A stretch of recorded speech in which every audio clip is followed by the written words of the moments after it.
제가 요즘에 뭐 여러분들도 그럴 때가 있겠지만 핸드폰이나 이렇게 컴퓨터를 보다가 깜짝 놀랄 때가 있는데 얘가 내 이야기를 듣고 있나 하는 것처럼 조금 전에 뭐 제 아내하고 이야기했던 물건이 갑자기 광고로 뜨기도 하고 뭐 그런 일들이 일어납니다. 예전에는 텔레비전은 그렇잖아요. 이렇게 불특정 다수들을 위한 광고라면 요즘에 SNS를 이용한 광고들은 조금 전에 그 얘기했으면 막 그게 뜨고 특정 타겟을 공략하는 더 적극적인 그런 광고라는 생각이 드는데요. 여러분들 그런 광고를 보면 여러분들 마음이 어떠신가요? 저는 지금 광고에 나오는 물건을 사면 내가 좀 더 괜찮아지지 않을까, 내가 더 편안해지지 않을까, 뭐 이런 생각을, 내 삶이 조금 더 윤택해지지 않을까 이런 생각을 하게 됩니다. 그래서 직접 그 물건을 구매하기도 하고 또 그렇지 않기도 하는데, 물건을 사고 보면 잘 샀다는 생각이 드는 것도 있고 속았구나 하는 생각이 드는 것도 있습니다. 어찌되었건 광고라는 것이 우리에게 던져주는 마음은 이 물건을 사면 또는 뭐 이것을 먹으면 또는 거기에 여행을 가면 내가 너무 만족스러울 것 같다는 생각이 우리들 가운데 든다는 것입니다. 뭐 아주 간단히 예를 들면 핸드폰 광고로 예를 들면 내가 저 핸드폰을 살면 내가 사진을 잘 못 찍는데 왠지 내 사진이 꽤 감성 있을 것 같고 꽤 잘 찍힐 것 같은 생각이 들기도 하는 거죠. 광고들은 그렇건 그렇지 않건 간에 저와 여러분의 마음속에 어떤 기대를 품게 만드는 것 같아요. 특별히 여러분들이 원하는 어떤 것이 있다면 내 삶의 어떤 질, 내 삶의 행복을 조금 더 가져다 줄 수 있을 것이라는 기대를 갖게 하는 것이 광고란 생각을 하게 됩니다. 그러면 그리스도인의 삶은 어떨까요? 예수님을 믿으면 여러분들의 삶에 어떤 변화가 찾아올 거라고 우리는 기대하고 또 생각하면서 살아가고 있나요? 또 여러분은 처음 예수님에 대해서 들었거나 또는 예수님을 믿게 되었을 때 어떤 기대를 여러분들은 여러분의 마음에, 여러분의 삶에 가지셨나요? 아니면 여러분은 또 누군가에게 복음을 전할 때 예수님을 믿으면 이런 변화들이 너의 삶에 생길 것이라고 이야기하고 있으신가요? 다 그렇진 않지만 되게 많은 경우에 예수님을 믿으면 마치 내가 지금 가지고 있는 어떤 모든 문제들이 해결되어지고 또 내 아픔이 뭔가 기적처럼 씻긴다는 그런 기대를 갖는 경우들이 있습니다. 그리고 실제로 우리가 예수 그리스도를 믿게 되었을 때 그 문제가 해결되어지기도 하고 또 그 아픔이 사라지는 경우도 있습니다. 그건 사실 너무 감사한 일이죠. 그런데 문제는 그렇지 않은 경우도 우리 주변에는 굉장히 많다는 거예요. 내가 예수님을 나의 구원자로 받아들였는데 내 삶에 있던 어떤 문제가 전혀 해결되어지지 않는 경우가 우리들의 삶에 분명히 있습니다. 예수님을 믿는다고 해서 우리가 가지고 있는 모든 문제가 해결되어진다거나 또는 내가 가지고 있는 어떤 아픔들이 모두 사라지는 것은 아닙니다. 물론 그럴 수도 있지만 우리는 오늘 스가랴 14장의 맨 마지막 구절을 읽었는데 14장의 앞부분에 보면 14장도 지난주와 마찬가지로 그날이 오면이라는 말이 반복해서 쓰이고 있거든요. 그런데 그날이 오면 하나님이 우리를 다스리는 그 새싹 같은 왕이 우리에게 와서 우리를 다스려도 1절을 보면 여전히 내 재물을 약탈하는 사람들이 있다고, 또 2절을 보면 그날이 와도 여전히 전쟁이 끊이지 않을 거라고 이야기합니다. 사실 이것을 우리가 이해하기 위해서는 꿈에도 나오는 그림표를 한번 우리가 다시 봐야 될 것 같아요. 네, 우리가 많이 봤죠? 우리가 여기 이제 살고 있는데 예수님이 이렇게 오셨잖아요. 우리 스가랴에서 말하는 그 싹 참된 목자가 우리에게 오셨습니다. 그래서 우리는 예수님이 오심으로 말미암아서 이제 이 오는 세상 하나님 나라의 백성으로서의 삶을 살아갈 수 있게 되었습니다. 그런데 문제는 요때까지 여기 중간에 우리가 살아가고 있는데 요 중간의 삶이 여전히 우리의 삶에 문제가 발생하고 여전히 여기는 우리의 삶에 아픔이 존재한다는 거예요. 그게 성경이 우리들에게 이야기해주고 있는 가르침입니다. 우리가 예수님을 믿었을 때 갑자기 우리의 삶의 모든 문제가 씻은 듯이 해결되어지는 것이 아니라, 또는 그리스도인들만 무슨 고난에서 면제될 특권을 받는 것이 아니라 우리도 여전히 이걸 열심히 살아가는 이 중간에 우리는 여전히 아프고 고통스럽고 절망적인 일들도 겪게 된다는 것입니다. 이 삶에서 어느 누구도 예외일 수는 없습니다. 그러면 이렇게 생각을 해보면, 그럼 우린 도대체 예수님을 왜 믿는 걸까? 우리들이 예수님을 믿었을 때 여기의 삶이 우리들에게 고통이 사라지는 것도 아니고 우리들의 삶에 어려움이 없어지는 것도 아니라면 우리는 과연 왜 예수님을 믿고 또 예수님을 믿는다고 했을 때 우리에게 주어지는 것들은 무엇일까라는 생각을 좀 해보게 되는 것 같아요. 근데 스가랴 14장 9절을 한번 보면, 한 장 넘겨주시면, 세 번역으로 제가 써왔는데 제가 한번 읽어볼게요. 여기 앞에 보면 돼요.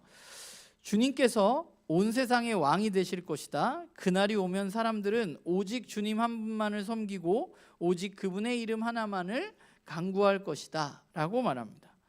성경이 말하는 굉장히 중요한 사실 한 가지가 있는데, 그것은 하나님이 온 세상의 왕이시라는 사실입니다. 그리고 그것이 지금은 좀 감추어져 있지만 하나님이 창조주이시고 온 세상을 다스리시는 왕이라는 사실이 지금 이 시대 속에서 우리가 살아가는 상황 속에서는 완전히 드러난 것이 아니지만, 그러나 그날이 오면 그분이 진짜 왕이라는 것이 완전하게 드러날 날이 올 것이라는 사실을 성경은 우리들에게 이야기해주고 있습니다. 그리고 그 왕이 우리를 그 아픔과 어려움 가운데 승리로 이끌어 줄 것이라는 것이 스가랴 14장 앞부분의 내용이에요. 우리가 예수님을 믿는다고 했을 때 우리의 삶의 어떤 고통이나 아픔이 사라지는 것은 아니지만, 우리는 예수님을 통해서 뭘 알 수 있느냐 하면 하나님이 진짜 온 세상의 왕이라는 사실을 우리는 깨달을 수 있게 되었다는 것입니다. 우리가 예수님을 통해서 하나님을 바라볼 때 하나님께 나아가서 그분을 예배하면서 우리는 온 세상의 왕이신 그 하나님의 뜻을 알 수 있게 된 사람들이라는 거예요. 저와 여러분은. 그러니까 예수님을 믿고 우리에게 주어진, 제가 봤을 때 매우 큰 특권은 이 온 세상을 다스리는 진짜 왕이 하나님이시라는 사실을 저와 여러분이 알게 되었다는 것, 그리고 온 세상의 왕이시며 통치자이신 그 하나님의 뜻을 예수 그리스도를 통해서 저와 여러분이 알 수 있게 되었다는 것입니다. 이 세상의 왕이 어떤 뜻을 가지고 이 세상을 통치하고 있는지, 이 세상의 왕이 어떤 통치의 원리로 이 세상을 다스리기를 원하시는지 저와 여러분은 그것을 알게 된 사람들이라는 거예요. 그게 제가 봤을 때는 굉장히 큰 특권이라고 생각합니다. 그리고 여기에 더해서 온 세상의 통치자이신 하나님의 뜻을 알 수 있을 뿐만 아니라 이 세상에서 예수님을 믿는 사람들은 아까 그림표 한 번만 다시 돌려주세요. 이 오는 세상의 삶을 오늘 여기서 누릴 수 있게 된 사람들이라는 것입니다.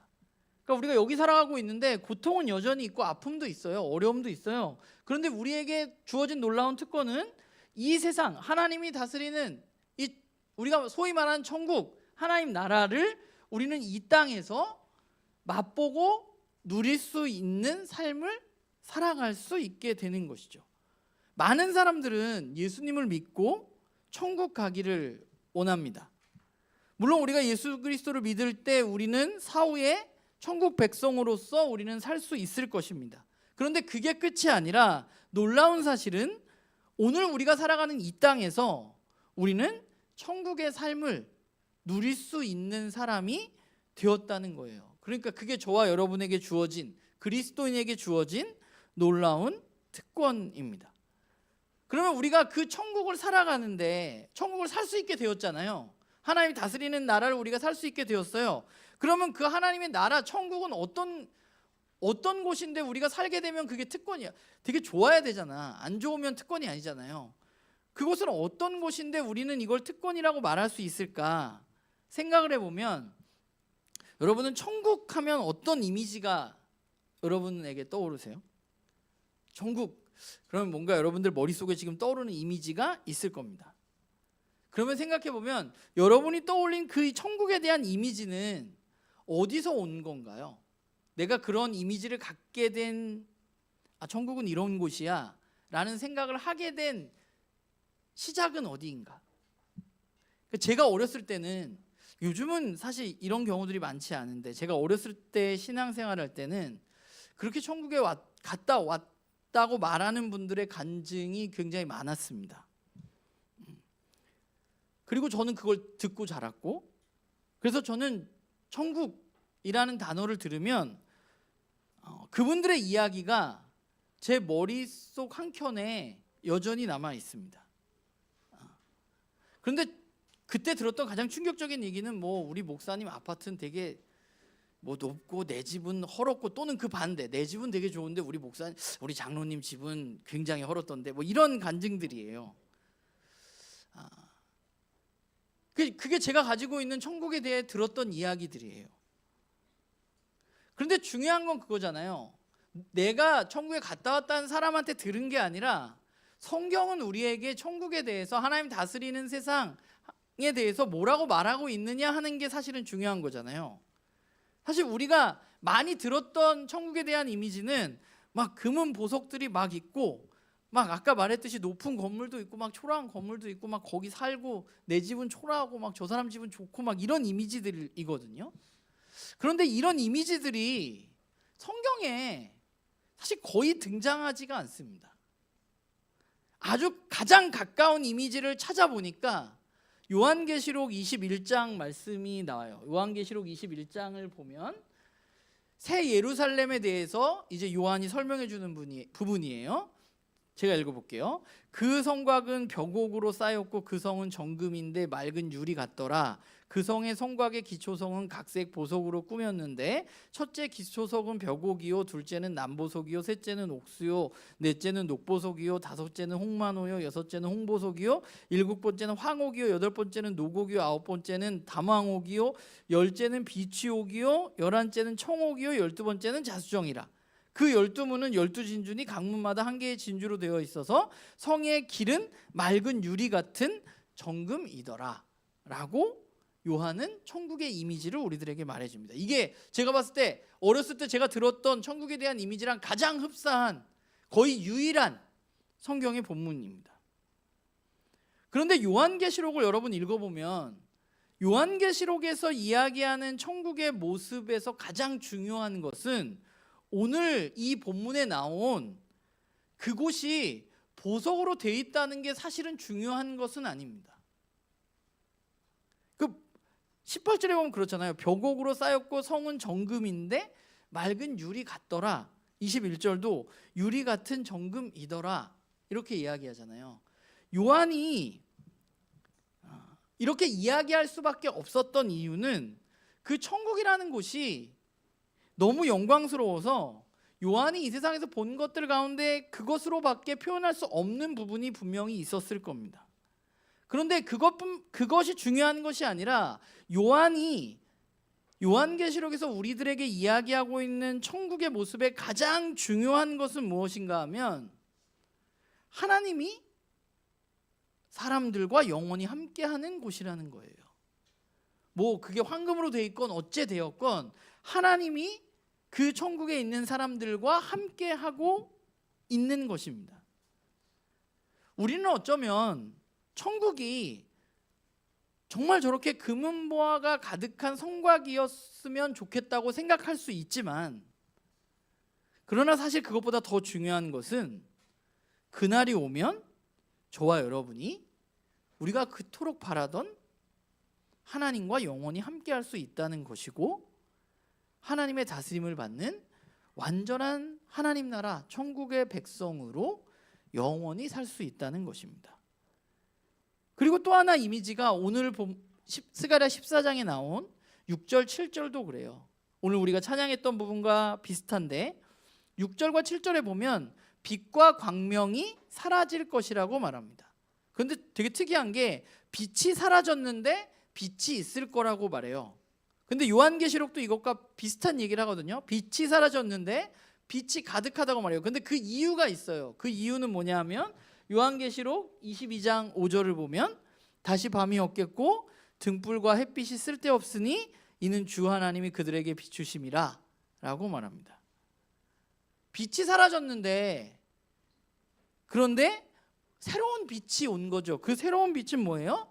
하나님이 우리에게 비추시는 빛입니다. 그렇기 때문에 빛이 없어도 그곳은 문제가 되지 않는 거예요. 그 하나님의 비추시는 빛은 영원하며 이 세상 어떤 빛과도 비교할 수 없는 빛이 분명하기 때문입니다. 그게 천국이고 그게 하나님 나라예요. 하나님과 영원히 할 수 있고 살 수 있고, 하나님의 빛을 우리가 받아서 그 하나님의 빛으로 충만해질 수 있는 것, 그렇게 영광스러운 것이 천국입니다. 그러면 그 하나님의 빛으로 충만한 그 나라, 하나님의 완전한 다스림이 있는 나라는, 그 천국은, 그 빛이 있는 게 어떤 의미일까? 하나님과 함께 한다는 것은 어떤 의미일까?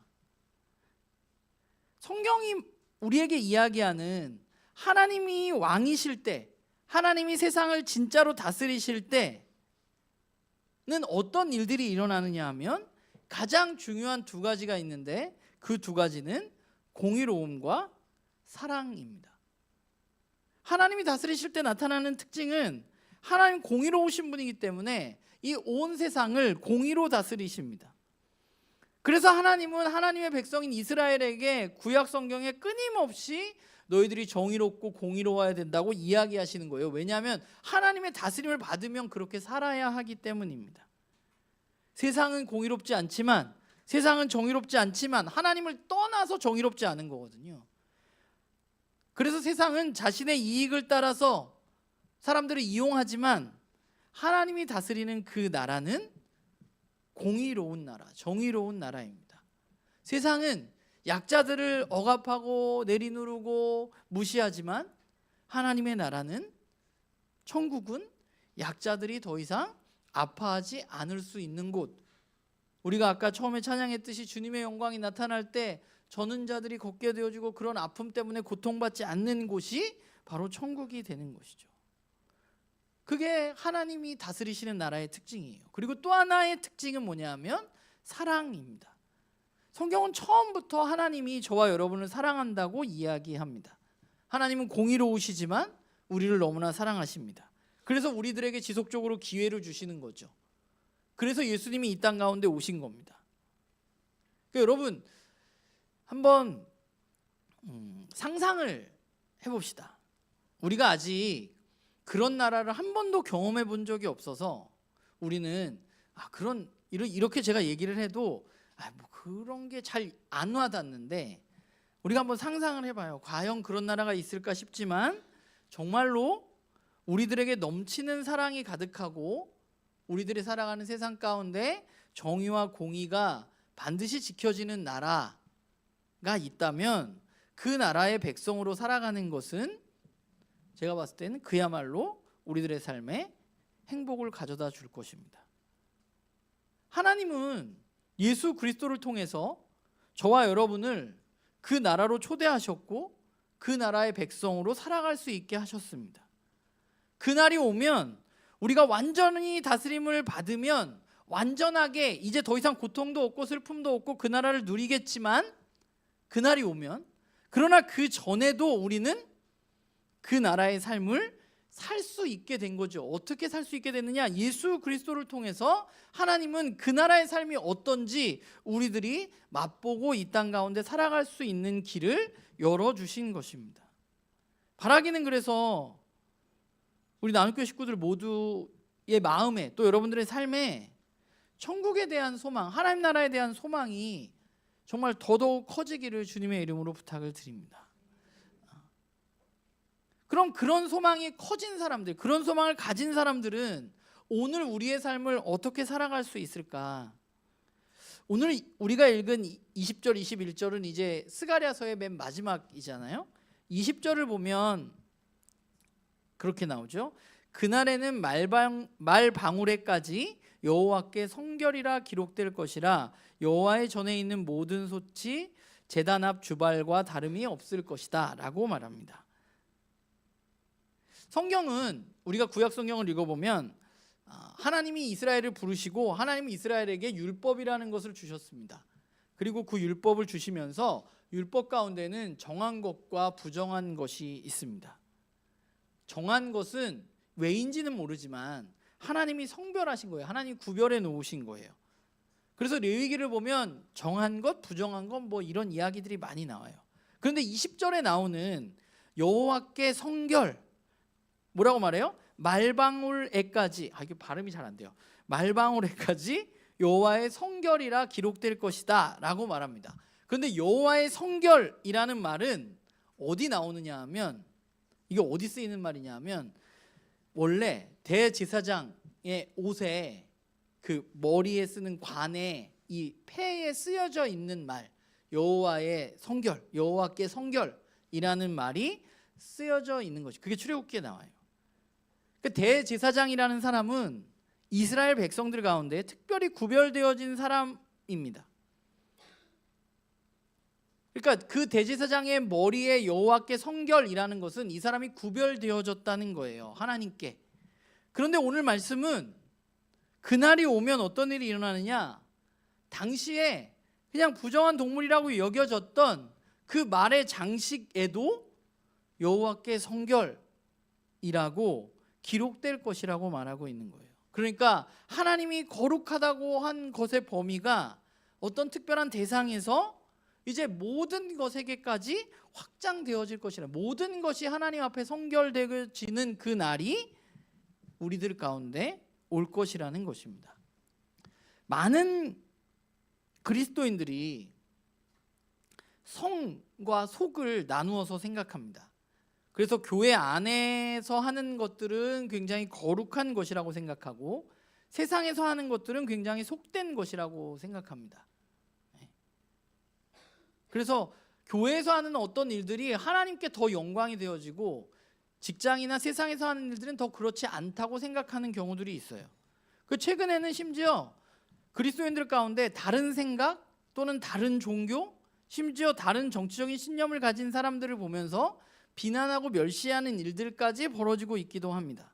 그런데 성경은 우리에게 그렇게 이야기하지는 않는 거예요. 하나님은 성과 속을 나누시지 않습니다. 모든 것이 하나님 앞에 창조되었고 말 방울에까지 하나님께 거룩, 성결이라는 팻말이 쓰여질 그날을 하나님 꿈꾸고 계세요. 그게 하나님 원하시는 것입니다. 모든 것이 하나님의 것이고 모든 것이 하나님 앞에 드려지기를 하나님은 원하십니다. 그렇다면 우리는 이 세상을 어떻게 바라보아야만 할까 생각해 보자면, 우리는 이 세상을 성과 속으로 나누어서 쟤네는 좀 부정한 거지, 쟤네로부터 멀리 떨어져야지, 우리는 세상과 멀리 떨어져서 그것을 속된 것이라고 비난할 것이 아니라 이 세상을, 깨어져 있는 세상을 오히려 회복되어져야 할 대상으로 바라보고 세상을 회복하는 일을 해 나가야만 하는 사람들이 바로 저와 여러분들이에요. 다르다고 비난하는 사람들이 아니라 그들도 하나님의 다스림을 누릴 수 있도록 그들을 도와주어야 하는 사람들이 바로 그리스도인들이어야만 합니다. 그런데 우리가 한 가지 오해하지 말아야 될 것은, 세상을 회복하는 일을 우리가 한다고 해서 세상을 회복하는 대상으로 보아야 한다는 것이 저와 여러분이 세상보다 되게 더 괜찮은 사람이거나 더 우위에 있다는 것을 이야기하는 건 아니에요. 우리도 그냥 별반 다르지 않아요. 그런데 우리는 하나님의 다스림을 먼저 누리고 있는 사람들이기 때문에 우리가 누리고 있는 것들을 그들에게 알려주고 그들과 함께할 의무가 우리들에게 있는 것입니다. 그게 소망을 가진 사람들이 오늘의 삶을 살아가는 모습이라고 생각이 들어요. 나는 교회에서는 늘 이야기하는 것이 그래서 균형 있는 성장이라는 말을 많이 하잖아요. 교회만 열심히 다니고 세상에서 욕먹는 사람이 되어서는 안 된다고 저는 믿습니다. 우리의 신앙이 자라가듯이 우리의 인격도 성숙해져야만 합니다. 우리는 예수님을 더 깊이 사랑하면 사랑할수록, 교회 일을 더 열심히 하면 할수록 세상 사람들을 더 사랑하고 더 정의로운 삶을 살아가야만 하는 사람들입니다. 그게 천국 소망을 가진 사람들의 삶이에요. 그것이 예수님을 통해서 이미 시작되었지만 완전하게 그날이 이루어질 날이 우리들에게 반드시 올 것입니다. 그때를 우리는 알지 못하지만 모든 것이 성결해지고 모든 것이 하나님께 드려지고 모든 것이 하나님이 왕이라는 것을 알게 될 그날이 온다는 사실을 우리는 알기 때문에 우리는 오늘 우리의 삶에서 하나님의 다스림, 천국 백성다운 삶을 살아야만 하는 것이죠. 천국 백성다운 삶은 결국 하나님의 뜻이 무엇인지 분별하고 그 뜻을 행하는 것, 우리가 하나님의 다스림을 받는 것, 그것이 우리가 이 땅 가운데 천국 백성의 삶을 살아가는 거예요. 그럼 하나님의 다스림을 받는 게 뭐냐?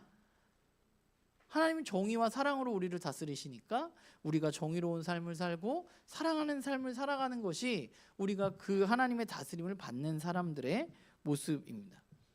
루터에 대해서 이야기하면서 이게 루터의 책에는 있는 것 같지는 않은데 루터의 신학을 얘기하면서 굉장히 많이 나오는 예화가 하나 있어요. 그게 뭐냐면 한 구두 수송공이 어떤 목사님을 찾아와서 물었습니다.